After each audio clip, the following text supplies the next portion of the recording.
Makalipas ang 3 laro ng Dallas Mavericks sa regular season, sa wakas, nakuha na nga nila ang unang panalo matapos talunin ng Toronto Raptors 139-129. Though nahirapan sila sa umpisa, gumana rin naman ang kanilang in-game adjustment sa second half na pinangunahan ni Anthony Davis na gumawa ng 25 points, 10 rebounds at si Cooper Flagg na merong 22 points, 4 rebounds, 4 assists. Pero ang tunay na naging difference maker ng team ay si D'Angelo Russell na nagtala ng 24 points, 5 rebounds, 6 assists off the bench sa loob ng 29 minutes. Simula nga po nang magkaroon ito ng mas mahabang minuto, mas magandang shooting at mas naging maganda ang flow ng opensa ng Dallas. Kaya mukhang oras na talaga para bigyan ni Coach Jason Kidd ng pagkakataong patunayan ni D'Angelo Russell na dapat siya ang pinakabagong starting point guard ng kanilang team. Sa kabilang banda,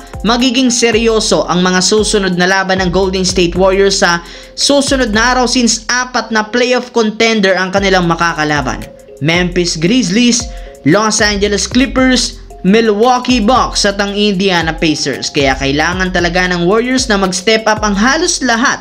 Hindi lamang sina Stephen Curry at Jimmy Butler kung gusto nilang umangat sa Western Conference standings. Mabuti nilang at inaasahang maglalaro na next game ang starting center na si Al Horford laban sa Memphis. Wala rin naman back-to-back games ang Golden State ngayong linggo, kaya inaasahan na makakapaglaro ito sa lahat ng kanilang games, which is magandang balita para sa mga fans dahil may papakita nila dito ang tunay na lakas ng lineup at mas makakabuo sila ng solid chemistry. Kaya mas malaki ang tsansang makuha nila ang panalo, lalo pat napakalaki ng impact nito sa front court, especially sa rebounding at depensa at sa paggawa ng decision making lalo sa clutch minutes. Sa kabilang banda, bago pa magsimula ang laro ng Los Angeles Lakers at Sacramento Kings, inanunsyo na bukod kay LeBron James, hindi rin dito maglalaro ang isa pang star player na si Luka Doncic dahil sa kanyang injury sa daliri at sa lower leg. Pero sa kabila ng sobrang undermanned at pilay na lineup ng Lakers,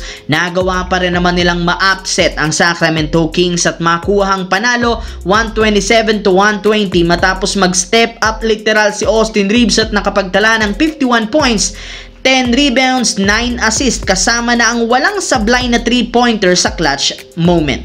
Napapailing na lamang ang lahat ng players at coaches ng Kings sa tuwing pumapasok ang mga tira nito. Mismong si Coach JJ Redick nang nagsabi bago pa magsimula ang laro, sinabihan niya na ito na dapat magkaroon siya ng napakagandang performance para lamang manalo ang team, which is tinupad ni Austin Reeves na ginawa pa lang ngayong araw ang kanyang career high nang walang LeBron at Luka. Kaya mukhang tama talaga ang sinabi noon ni LeBron James na ang bilis ng pag-improve ng laro ni Austin Reeves, siguradong magiging isa na itong all-star ngayong taon.